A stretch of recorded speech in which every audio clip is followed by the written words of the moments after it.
Koleksyon sa unang buwan ng Bureau of Customs at ang patuloy na investigasyon tungkol sa dalawang luxury sports car. Ating alamin kasama si Attorney Vincent Philip Maronilla, Assistant Commissioner at Spokesperson ng Bureau of Customs.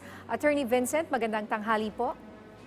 Magandang tanghali, Nina, at magandang tanghali sa lahat ng nanonood at nakikinig sa program.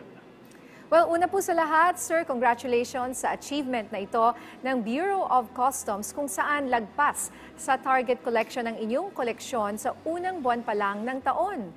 Paano po naging posible ito at ano po ang mga pagsisikap ng Customs Bureau upang makamit ito? Patuloy yung aming programa na isinagawa ni Commissioner Rubio nung siya ay maupo bilang hepe ng Bureau of Customs. So patuloy ang pagmamonitor niya ng mga values na dinideclare sa atin.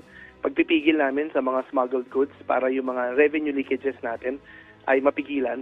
At the same time, pag-improve namin dun sa mga proseso namin para mas maingganyo natin ang ating mga negosyante na magparating dahil mas maayos, mas mabilis at walang masyadong issue yung kanilang proseso ng pagpaparating. Pinagtuunan itong lahat ni Commissioner Rubio ayon sa kautusan ng ating Pangulo. Pinagbuti din namin yung welfare ng aming mga empleyado para wala silang reklamo pag meron mga utos o merong mga expectations sa kanila na mag-perform ng maayos.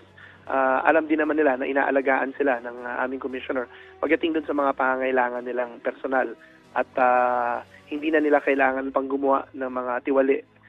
Dahil doon, nagsama-sama ho yung mga factors na yan at nag-carry over ito sa present na taon na to.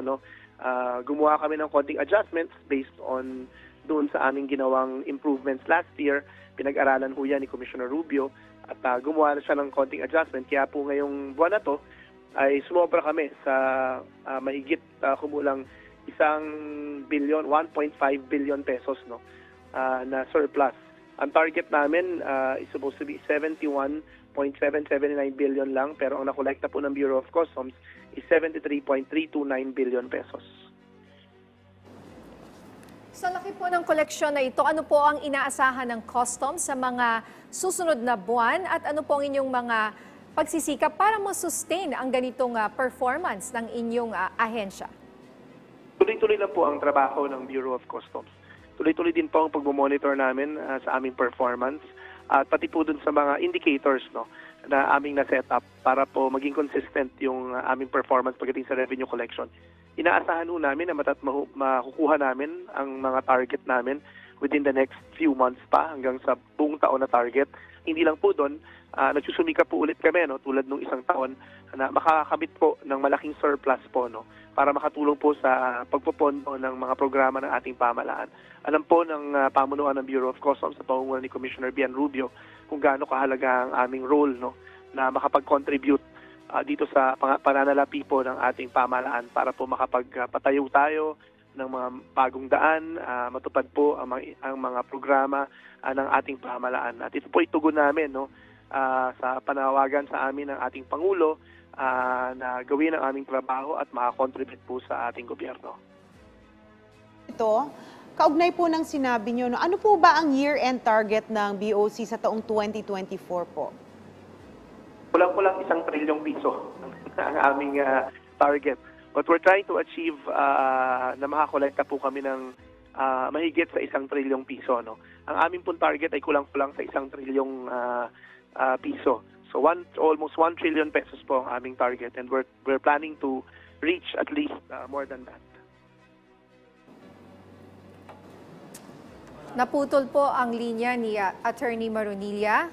Susubukan po natin siyang makontak muli dahil gusto natin itanong itong tungkol sa dalawang luxury cars na kanilang nasabat, na worth, ano pala to Chief? 330 million Parang pesos. unimaginable ang presyo ng mga sasakyang ito. Hindi ko alam na merong ganong klaseng sasakyan. 165 million lang naman po ang isa. Oo, and apparently parang ang usapan, ang sinasabi nila is foreign nationals ang nakapangalan na to. Yan, Yes, alamin po natin more about these two luxury cars. Andito na po muli sa linya si Attorney Maronilla.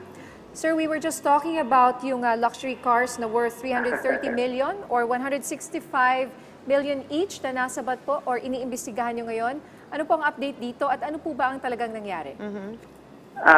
Meron po kasing nakita, no, sa report din po na natanggap namin, isa rin po si Senator Raffy Tulfo, no, na nagbigay sa amin ng tip dyan, no. At meron na rin po kami mga intelligence information regarding these two Bugatti Chiron cars, no, na napakamahal nga po, no, tulad nung nasabi niyo mga halagang yon.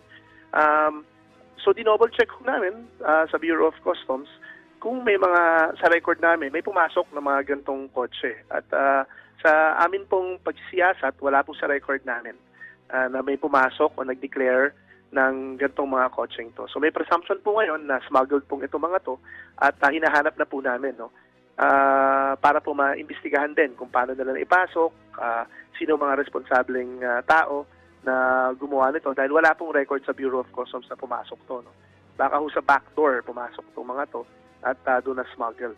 Ang masama po nito, ginagamit siya at it's all over social media pa, no. That's why we're taking exception to this particular cars, no, na talagang sa amin pong pagsisiyasat wala nga pong record na pagpasok sa amin. So meron na po kami mga lead kung nasaan po itong mga to, no.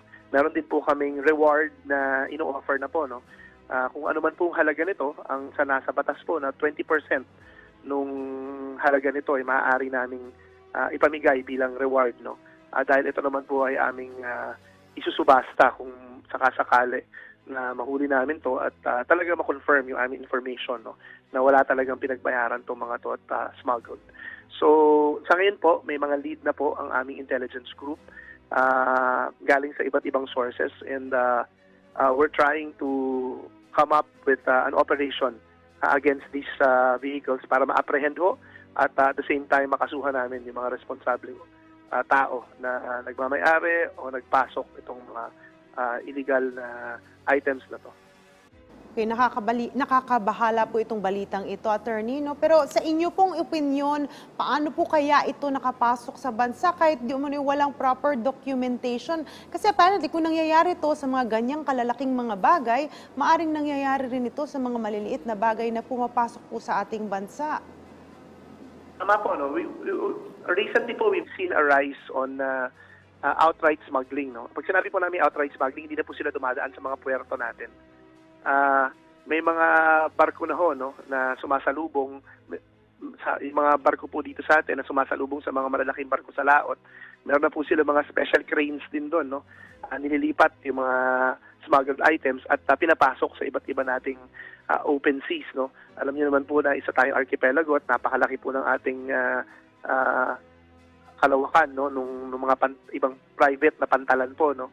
At doon po kadalasan ang aming experience, may mga activities na ganyan, no. So that's why in the recent months po, no, may mga apprehension kami on outright smuggling and we're trying to look into this angle, no. Kung paano nila na ipasok, maaari pong gano'n, no, backdoor po ang tawag namin dyan, baka sa backdoor po nila na ipasok tong mga to at yun nga po, biglaan na lang ginagamit na. So we're also coordinating with the Land Transportation Authority on Land Transportation Office on possible leads on the usage of this car at kung ano pa yung documentation na meron sila. Okay, so talaga pong hinahanap pa rin pala itong dalawang luxury car na ito despite the fact na nagpo-post pa sa social media, ha? At nakita na ito ay tumatakbo sa Cavite at Manila, no? So parang napakalakas po ng loob ng gumagawa nito. Tama po, may leads na naman po kami. Ayaw lang namin pangunahan, no? Kasi yun po, medyo sensitive tong particular operation na gagawin namin dito. So naniniwala po ba kayo na dalawa lamang ito sa mas maraming bilang ng mga undocumented vehicles na nakapasok sa ating bansa? At ano po ang magiging hakbang ng Customs Bureau tungkol po dito? Ma'am, we've had several operations naman po pagdating sa luxury vehicles, no? We're pretty confident na marami na rin po kaming na-deter na gawin yung mga ganyang bagay, no? Marami naman po sa records namin na nagbabayad na ng tama at dumadaan sa tamang proseso. Siguro kung itong shipment na to offset pa ng mga dating panahon na medyo merong mga ganong activities, no, na po pwedeng magpasok ng mga luxury items, luxury vehicles na medyo hindi dumadaan sa tamang proseso o kaya sa backdoor natin. So, part po siya ng operations pa rin na ginagawa namin, no? To, again, correct this mistake and try to encourage yung ating mga importers na wag pong gumawa ng ganyang kamalian at kumbaga magbayad na lang po ng tamang buwis at ipasok sa tamang paraan itong mga items na to. Ganyan po, curious ako, Attorney Maronilla, no? Magkano kaya ang tax na babayaran ng ganyang mga klase ng vehicles na, for example, 165 million ang isa? Magkano po dapat ang tax na babayaran yan? Sa ating batas po, kung usually po, no, if you look at yung duties and taxes plus yung excise tax na kailangan nilang bayaran, pumapantay po sa halaga ng kotse, no? So kung ang halaga po ng kotse, ng pagkakabili ng kotse, sinasabi nyo naman, ma'am, is about 150, 160 million, dapat po ang kabayaran na buwis ay mga ganun din. Doble. 100 Opo. million. Kaya iniisip mo kasi, sa yaman nila, kaya nilang bumili nun, magbayad ka na lang ng tax. Correct. Yung pala, Doble. doble pala. Ayun. Tama po.